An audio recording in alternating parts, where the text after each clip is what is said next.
After doing that, the woman asked her father if he was angry. Pale calmly looked at her and responded with another question, wanting to know what she was talking about. With a serene yet firm voice, he affirmed that she was his daughter, his other half, and that he could never be angry with her. Ji-young, who had been observing everything from a certain distance, couldn't believe what he was seeing. His expression reflected a mixture of confusion, anguish, and frustration. In his mind, one question echoed strongly: what the hell were they doing?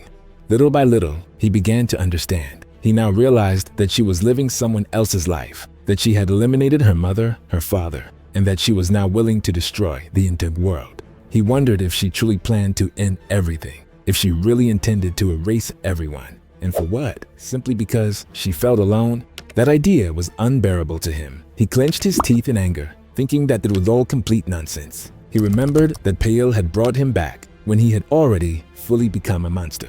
And at that moment, it was Pale's heart that gave him the chance to save his mother. He also remembered Lucas and those words that still resonated within him, not to lose faith until the very end. Then it became clear. That was how it would be. If this was his fate, if this was the place where everything ended, then he wanted Pale's power. Resolutely, without thinking twice, he jumped and bit into the heart of the bone monster, sinking his teeth into it with brutal determination. The woman, seeing this, looked at him with a mixture of surprise and disdain. She commented that he was now nothing more than a mere human and that there was no way he could absorb Pale's power. But at that very moment, the world changed. The sky, previously gray and lifeless, was entirely dyed crimson and following a flash of intense red light. The entire landscape transformed. It was Ji-young. He was beginning to absorb all of Pale's power. The woman stared at him in disbelief and shouted that it was absurd. She asked if he still hadn't realized. She said the only way to end loneliness was to die, and that this applied to him as well. But Ji-young firmly refused. He said he would see his mother again. The woman observed him more closely. As she watched, she realized he was fully absorbing Pale's power. That single truth overwhelmed her, and she understood that ultimately everything boiled down to this. That was a destiny. After that revelation, she was absorbed. And then immediately afterward, a burst of light exploded where they stood. The earth began to break apart. Everything started to collapse. The planet, once full of life, exploded in a great blast. And space, that dark, infinite sea, was illuminated by the energy of the end, as if a new star had been born, one more among so many others that once were worlds. But this was not the end. Ji-young was still there, floating in the emptiness of space, or at least what remained of him, his bones. In the midst of darkness and silence, he observed himself. Only two questions surfaced in his mind, floating in nothingness. What had he been doing a moment ago, and who was he? Then he remembered.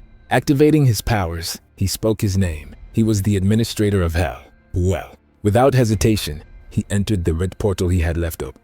That was how we returned to the beginning, to the story of Pale.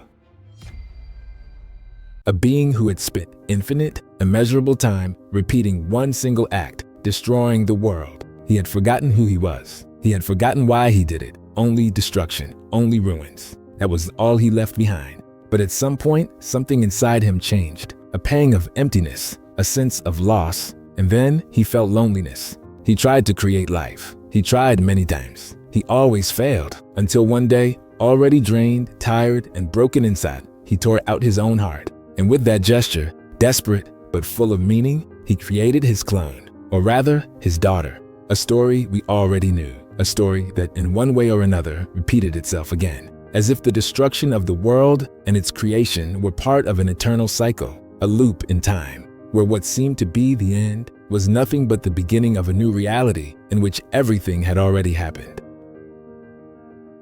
But who could really know for sure? After all, the one who caused the cracks was Pale, or at least that's what he remembered.